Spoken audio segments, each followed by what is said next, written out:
شعبان کی 15ویں رات آئے تو رات کو بیدار رہا کرو اور صبح کو روزہ رکھا کرو۔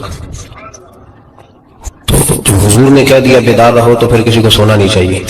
بیدار رہنا چاہیے۔ اور بیداری کا مطلب یہ نہیں کہ وہ آدمی بس جاگتا رہے، اس کا مطلب یہ ہے کہ وہ اللہ اللہ کرے، درود پاک پڑھے، عبادت کرے، تلاوت کرے، ذکر فکر میں رہے۔ کچھ باتیں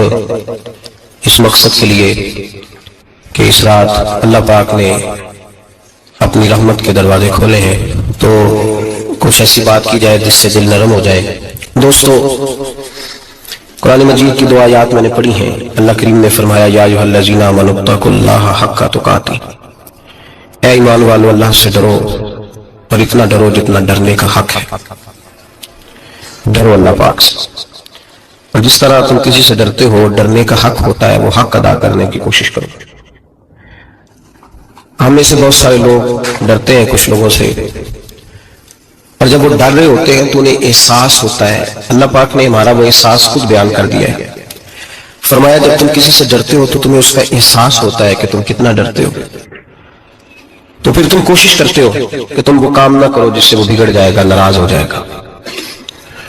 جو لوگ قانون سے ڈرتے ہیں وہ اشارہ نہیں توڑتے، کچھ بھی ہو جائے اشارہ نہیں توڑتے۔ انہیں پتہ ہے کہ یہاں اشارہ توڑیں گے تو لگ جائیں گے، اور جہاں انہیں فکر نہ ہو کہ کوئی پوچھنے والا نہیں، وہاں ہم نے دیکھا ہے کہ لوگ اشارہ توڑ دیتے۔ اللہ تبارک و تعالیٰ نے موقع دیا، میں حرمین شریفین حاضر ہوا تو وہاں ایک روڈ دائری روڈ کہلاتا ہے۔ اس روڈ سے پیدل چلنے والے نہیں گزر سکتے، وہ کہتے ہیں جی اس روڈ سے پیدل والا نہ گزرے، ان کے لیے علیحدہ جگہ ہے۔ قانون یہ ہے کہ اگر کوئی پیدل آدمی وہاں سے گزرے اور اس کا ایکسیڈنٹ ہو جائے تو وہ حکومت یہ کہتی ہے کہ یہ کیوں یہاں سے گزرا تھا، لہذا کوئی مقدمہ نہیں ہو سکتا۔ وہاں ہم نے دیکھا ہے کہ لوگوں کو سڑک پہ پیر بھی نہیں رکھتے، کہتے ہیں مر گئے تو بنے گا کچھ نہیں۔ یہاں بھی بہت سارے ایسے معاملات ہوتے ہیں کہ جہاں انسان محسوس کرتا ہے کہ میں یہ بڑا میرے لیے نقصان ہو جائے گا تو وہ ڈرتا ہے۔ ایک چھوٹی سی بات ہے کہ رات کو کوئی آدمی اپنا دروازہ کھلا رکھ کے نہیں سوتا، حالانکہ کوئی عرض نہیں، کبھی کھلا رہ بھی جاتا ہے، اور اگر کبھی رہ جائے تو جس کی ذمہ داری بند کرنے کی ہو اس کے ساتھ پھر جو رویہ ہوتا ہے گھر والوں کا، یہ خوف ہے ہمارا اندر کا، تو بڑی شدت کے ساتھ ہم اس شخص کو سخت سست کہتے ہیں، ڈانٹتے ہیں، کہتے ہیں تو نے خیال ہی نہیں کیا، جمع پونجی لٹ جاتی تو یہ خوف ہے، یہ ہمارا اندر کا یہ خوف ہے۔ آپ بازار میں جائیں تو درجنوں لوگوں نے گن مین بٹھائے ہوئے ہیں، ان کا دل نہیں کرتا کہ اضافی تنخواہ دی جائے، کیا مطلب ہے ایک آدمی کو اضافی پیسے دینے کا، لیکن وہاں آدمی بٹھایا جاتا ہے، اس کو تنخواہ دی جاتی ہے، اس کی روٹی کا بندوبست کیا جاتا ہے، اس کے سارے ضروریات زندگی کا خیال رکھا جاتا ہے، اور پس منظر یہ ہوتا ہے کہ ڈر لگتا ہے اگر یہ شخص نہ ہوا تو ہماری چوری ہو جائے گی۔ اللہ فرماتے ہیں کہ تو جہاں سے ڈرتا ہے تجھے پتا ہے، تو اس طرح کر کہ مجھ سے بھی اتنا ڈر جتنا ڈرنے کا حق ہے۔ یہ جھوٹ موٹ کا ڈراوا نہ پیدا کر کے اوہ اللہ معاف کرے جی، اچھا جناب ڈرتے ہیں آپ اللہ تعالیٰ سے، آپ نے تو کانوں کو ہاتھ لگائے، تو پھر آپ کیا کر رہے ہیں؟ اللہ معاف کرے جی میں تو بات نہیں کرتا، بس 2-4 آدمیوں کی پگڑی اچھالوں گا، اس سے زیادہ نہیں۔ ڈر لگتا ہے جی بات کرتے ہوئے 15-20 آدمی بس میرے قابو آئیں، یہ کس قسم کا ڈر ہے؟ ڈرنے کا حکم دیا، اور میرے رسول کریم سید عالم صلی اللہ تعالیٰ علیہ وآلہ وسلم نے ارشاد فرمایا کہ تو رب کریم سے دنیا میں ڈر جا جس طرح ڈرنے کا حق ہے، جب قیامت کا دن آئے گا تو اللہ تجھے ڈرائے گا نہیں بلکہ اپنی رحمت کی چھاؤں میں جنت میں داخل کر دے گا۔ یہاں ڈر، ایک جگہ تو اللہ نے فرمایا ڈرو، اور کچھ جگہوں پہ فرمایا کہ جو میرے علم والے بندے ہیں نا، جن کو میں نے علم دیا ہے، عالم ہیں، ان کے بارے میں فرمایا کہ ان کے دلوں میں میری خشیت ہے۔ انما یخشی اللہ من عبادہ العلماء، اللہ کے بندوں میں سے جو علم والے ہیں وہ اللہ کی خشیت رکھتے ہیں۔ قرآن نے ایک جگہ کہا ڈرو، خوف کا لفظ بھی استعمال کیا، وَلِمَنْ خَافَ مَقَامَ رَبِّهِ جَنَّتَانِ، خوف بھی ہے اور خشیت بھی ہے،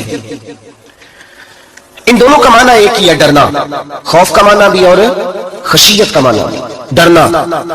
جب آپ علماء لغت کو پڑھیں گے، عربی ادب کو جاننے والے لوگوں کا مطالعہ کریں گے تو انہوں نے یہی لکھا ہے کہ ان دونوں کا معنی ڈرنا ہے۔ میری طرف دیکھیے، توجہ کریں، کچھ سمجھانے لگا ہوں، اس نقطے کو ضرور سمجھیے گا۔ خشیت کا معنی بھی ڈرنا ہے، خوف کا معنی بھی، لیکن جب صوفیاء کے پاس جائیں نا، صوفیاء جو قرآن و سنت کی روح کی تفسیر کرنے والے ہیں، تو وہ کہتے ہیں نہیں، خشیت اور خوف میں فرق ہے، خوف اور ہوتا ہے، خشیت صوفیاء اس کی تفسیر اور کرتے ہیں۔ وہ کہتے ہیں خوف بھی ہوتا ہے اور خشیت بھی ہوتی ہے، الگ الگ چیزیں ہیں، ایک نہیں۔ بڑی خوبصورت بات ہے، اگر آپ سمجھ گئے تو آپ کو فائدہ دے گی۔ صوفیاء یہ کہتے ہیں کہ بھائی خوف ہوتا ہے اپنے گناہوں کا، کہ میں نے یہ گناہ کیے ہیں، اگر اللہ نے مجھ سے پوچھا تو مجھے بڑا خوف آتا ہے، مار پڑے گی، یہ خوف ہے۔ پھر سمجھ لیں، ایک آدمی نے حرام کا مال اکٹھا کیا ہے زندگی میں، معاذ اللہ اس نے بڑے پاپ کیے، گناہ کیے، شراب پی، بدکاری کی، معاذ اللہ تعالیٰ ثم معاذ اللہ، اب اسے ڈر لگ رہا ہے کہ اللہ تبارک و تعالیٰ نے پوچھا تو میں کیا جواب دوں گا، یہ خوف ہے۔ اور خشیت یہ ہے کہ ایک آدمی سارا دن نماز پڑھتا ہے، روزہ رکھتا ہے، عبادت کرتا ہے، اللہ کو یاد کرتا ہے، پھر بھی ڈرتا ہے، یہ خشیت ہے، یہ خشیت ہے۔ جو گناہوں سے ڈرے وہ خوف ہے، اور جو رب کی ناراضگی سے ڈرے وہ خشیت ہے۔ جو کہ یار میرا رب کہیں ناراض نہ ہو جائے، میرا رب کہیں مجھ سے، بڑی خوبصورت مثال دی۔ میں نے اپنے صاحب سے پوچھا کہ حضور یہ مسئلہ کیا ہے، تو فرمانے لگے ایک بادشاہ نے ایک غریب کی بیٹی اسے پسند آ گئی تھی، تو اس نے عزت کے ساتھ اس سے شادی کر لی، رشتہ بھیج کے وقار کے ساتھ۔ بیٹی کا باپ اپنی بیٹی کے مقدر پر رشک کرنے لگا کہ میری بیٹی کو بادشاہ نے پسند کیا ہے، بادشاہ کے شہزادے نے رشتہ بھیج دیا ہے۔ شہزادہ بیاہ کے لے گیا بیٹی کو، 20 کنیز آئے، نوکرانیاں اس عورت کی خدمت کرنے پر لگی ہوئی ہے، اس کا ہر حکم ماننے کو تیار ہے، لیکن وہ بی بی سویرے بھی رو پڑتی ہے اور شام کو بھی رو پڑتی ہے، روتی رہتی ہے۔ اس سے کسی نے پوچھ لیا کہ بی بی تو روتی کیوں ہے، 20 کنیز آئے ہیں، گھر میں سکون ہے، ہر شے ہے، تو روتی کیوں ہے؟ تو وہ کہنے لگی اصل بات یہ ہے کہ جو کچھ مجھے ملا ہے میں اس کے قابل نہیں تھی، تو میں ڈرتی ہوں میرا سائیں کہیں ناراض نہ ہو جائے، وہ ناراض نہ ہو جائے، میں قابل نہیں تھی، میری اوقات نہیں تھی، یہ من عالم کے من دانم، میں جو ہوں اس کا مجھے پتا تو ہے، اس نے میری حیثیت سے، میری اوقات سے، میرے ظرف سے، میری محنت سے بڑا بڑھ کے مجھے عطا کر دیا، میری چونکہ اوقات سے زیادہ دے دیا تو میں ڈرتی ہوں وہ ناراض نہ ہو جائے، کہیں میری یہ کھیل، یہ جو میں نے گھونسلہ بنایا ہے یہ کہیں میرا ٹوٹ نہ جائے۔ میرے بھائی، میرے رسول کریم سید عالم صلی اللہ علیہ وسلم کے امت کے اولیاء، صلحاء، صوفیاء، اتقیاء، صحابہ، اہل بیت، یہ لوگ جب روتے تھے تو یہ کوئی اس لیے نہیں روتے تھے کہ یہ آج دوپہر کو چینی میں ملاوٹ کر کے آئے ہیں تو اس لیے رو رہے ہیں رات کو،